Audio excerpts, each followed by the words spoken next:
Simon Lecode, bonjour. Bonjour. Merci d'avoir accepté notre invitation dans ce studio ce matin à une campagne express. On l'a dit, c'est déjà la dernière ligne droite. Le premier tour des législatives, c'est dans 3 jours. Comment ça s'est passé globalement? Vous avez pu aller où vous vouliez, rencontrer qui vous vouliez? Non, malheureusement, moi c'est bien que les conditions actuelles ne permettent pas d'aller à la rencontre du plus grand nombre.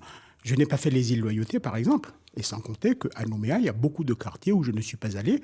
Il y a beaucoup de rendez-vous qui ont été annulés précisément parce que les gens qui étaient prévus pour assister à cette réunion n'ont pas pu se déplacer. Donc voilà, moi-même, je vous avoue que je ne suis pas certain que je vais pouvoir me déplacer ce week-end à Ouvéa, dans mon île, où je vote traditionnellement, pour voter. Donc j'ai dû établir une procuration par mesure de sécurité. Alors pourquoi avoir choisi l'étiquette du Rassemblement national? Ça étonne toujours un peu, vous avez été sénateur RPR. Qu'est-ce qui vous est arrivé? D'abord, l'histoire politique de la France. C'était gaulliste, effectivement, lorsque je suis arrivé. Lorsque j'étais tout jeune, j'étais gaulliste, comme mon père l'a été. Mon père nous a toujours dit à mes frères et à moi qu'il ne faut jamais chasser les Blancs. Et quand il est mort, il y avait dans sa case la photo de Raymond Barre, de Valéry Giscard d'Estaing et du général de Gaulle. C'est dire à quel point il était attaché aux valeurs que porte la République française. Ensuite, j'ai été au RPR parce que lorsque j'ai été élu sénateur grâce à Jacques Lafleur, j'ai siégé dans le groupe du RPR, ensuite de l'UMP. Et lorsque celui-ci a basculé vers les Républicains, je l'ai quitté. Je l'ai même quitté un peu avant parce que j'ai été précisément désavoué avec l'histoire du gel du corps électoral. Nous sommes en 2008. J'étais quasiment le seul. Personne ici n'avait levé le petit doigt pour me soutenir. Ça me fait doucement rigoler aujourd'hui tous ceux qui mènent le même combat, à l'inverse, certes, mais c'était déjà le combat que j'ai mené avant et personne ne m'avait soutenu. Donc, toutes ces raisons-là font que ça a été une grande déception pour moi, ma famille traditionnelle. Le Front National est devenu depuis le Rassemblement National. Et tout le monde en métropole, à commencer par Emmanuel Macron lui-même, Nicolas Sarkozy ensuite, et beaucoup d'autres ont reconnu que le Rassemblement National était devenu un parti républicain. C'est dire, ça n'est plus un parti extrémiste. Aujourd'hui, on le qualifie de nouveau d'extrémiste, tout simplement parce que c'est par convenance politique, il y a des élections, etc., etc. Mais le Rassemblement National est devenu un parti républicain. Mais vous partagez ces convictions ou est-ce qu'il y a un peu d'opportunisme de votre part en vous disant c'est le parti qui risque de gagner les législatives, donc mieux vaut avoir cette étiquette-là? Les deux, Elisabeth. Vous savez, par les temps qui courent, et pour sauver la Nouvelle-Calédonie, il vaut mieux être avec ceux qui vont gagner demain en métropole, parce que la Nouvelle-Calédonie en aura besoin. Nous aurons besoin d'énormément de moyens pour reconstruire la Nouvelle-Calédonie. Toute l'économie, elle est à terre. Je ne vous cache rien. Les institutions ne fonctionnent plus. Plus personne n'a confiance en personne. Et donc, il faut redonner cette confiance à l'ensemble de la population. Je veux jouer un rôle dans la construction et dans le sauvetage de mon chez-moi, mon pays, la Nouvelle-Calédonie. Toutes les bonnes volontés, demain, elles vont être accueillies. Je souhaite que les responsables de la France qui vont arriver au pouvoir à compter de dimanche prochain et le dimanche d'après, soient à l'écoute de l'ensemble des acteurs calédoniens. Beaucoup ont failli à leur mission. Si vous voulez, j'en dirai un mot tout à l'heure. Mais beaucoup ont failli à leur mission. C'est pour ça que nous en sommes là aujourd'hui. Moi, je veux que l'on corrige le tir. Je veux que l'on se rassoie sur la natte, que l'on discute. Il n'est jamais effrayant. Il ne faut pas avoir peur de la discussion. Et surtout, il ne faut pas avoir peur de demain. Parce que demain, peut-être que quelque chose de bien nous est réservé. Alors n'ayons pas peur, discutons et préparons-le. Et si Jordan Bardella était nommé Premier ministre, puisque c'est une hypothèse aujourd'hui qui est envisagée, quelle politique est-ce qu'il mènerait en Nouvelle-Calédonie? Alors, de ce que je sais des contacts que nous avons, mon équipe et moi, avec la métropole, celle qui s'occupera du dossier calédonien, c'est pas tant le Premier ministre. Alors bien sûr, c'est l'exécutif. Ce sera le chef de l'exécutif. Mais Marine Le Pen aura un rôle à jouer. Et Marine Le Pen est déjà venue ici à plusieurs reprises, comme chacun le sait. L'outre-mer est lié très attaché. Parce que l'outre-mer, c'est aussi la France. Et la Nouvelle-Calédonie, compte tenu de la situation dans laquelle elle est aujourd'hui, eh bien, elle y accorde une attention toute particulière. Elle aura le dossier en main. Avoir une politique aujourd'hui en Nouvelle-Calédonie, je ne pense pas qu'il soit utile de s'étendre Aujourd'hui, pour la Nouvelle-Calédonie, il faut reconstruire. Un. Deux, il faut être à l'écoute des Calédoniens. Et puis, il faut retisser les liens du dialogue qui ont été rompus. Il faut que tout le monde, comme je le disais précédemment, soit sur la natte et que l'on discuta. La Nouvelle-Calédonie mérite mieux que les échanges que nous avons aujourd'hui, les propos, mais également les coups de feu. Alors, récemment, dans une conférence de presse, Jordan Bardella disait qu'il était favorable au dégel du corps électoral, mais qu'il critiquait la méthode qui avait été employée. Selon vous, il aurait fallu faire comment? Vous êtes pour le dégel du corps électoral, mais est-ce qu'il fallait maintenir la loi? Qu'est-ce que vous en pensez? En a-t-on discuté? Très certainement. Je ne cache pas, je ne reproche pas à celles et ceux qui ont eu ce dossier en main de n'avoir pas discuté.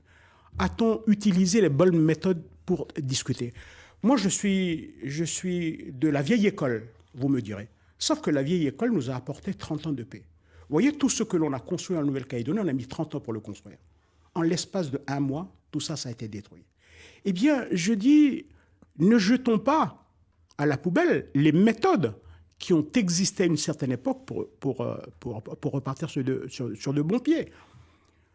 Le FLNKS, souvenez-vous bien de ça, Elisabeth, et vous vous en souvenez puisque vous étiez déjà sur le territoire, en 1984, a créé les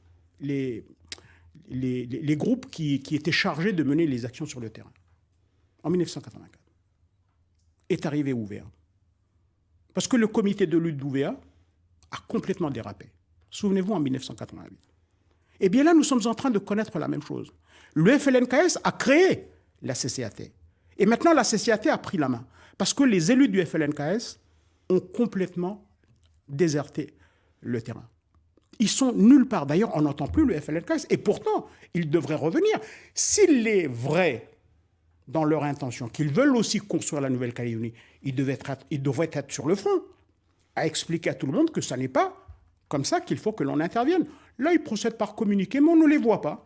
Du reste, j'ai appris hier que déjà un certain nombre d'entre eux se sont fait brûler leur maison ou alors sont directement attaqués, des propos qui sont tenus par un certain nombre de personnes de la CCAT contre eux. Ça veut bien dire qu'il y a un véritable problème. Et donc tout ça, il nous appartient également de les régler. Et on ne doit pas dire, c'est seulement le problème de FLNKS qui se débrouille. Parce qu'en attendant, c'est toute la communauté calédonienne qui est pénalisée. Oui, mais ça pose bien le problème. Vous dites qu'il faut se retrouver sur la natte, il faut reprendre le dialogue, mais avec qui?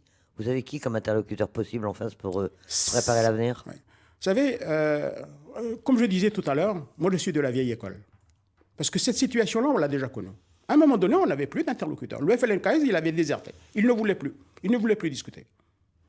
On a créé les conditions pour que le FLNKS revienne. Et il est revenu en courant. Et on a discuté. Je rappelle pour tout le monde ici, parce que malheureusement, personne ne le dit, parce que peut-être que personne ne se souvient. L'accord de Nouméa, contrairement à ce que l'on pense, il n'a pas été discuté en une semaine avec Alain Krishna, Thierry Lataste et Dominique Bure. C'est 1 mois durant que nous avons discuté, sous l'égide de Jacques Lafleur. Et Jacques Lafleur a pris l'initiative de créer un certain nombre de conditions qui ont obligé le FLNKS à revenir à la table des négociations.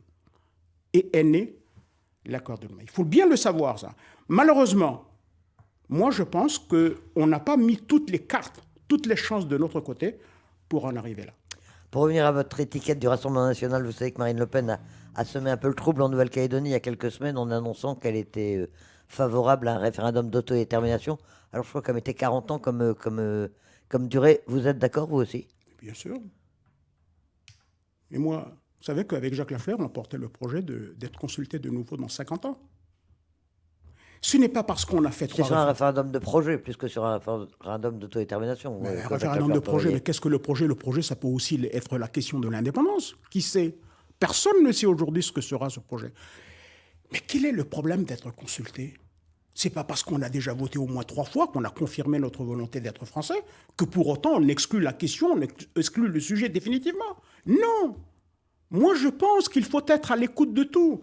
Si nous sommes sûrs, nous les non-indépendantistes, que nous serons toujours majoritaires demain pour que la Nouvelle-Calédonie reste française, eh bien allons-y. De quoi a-t-on peur?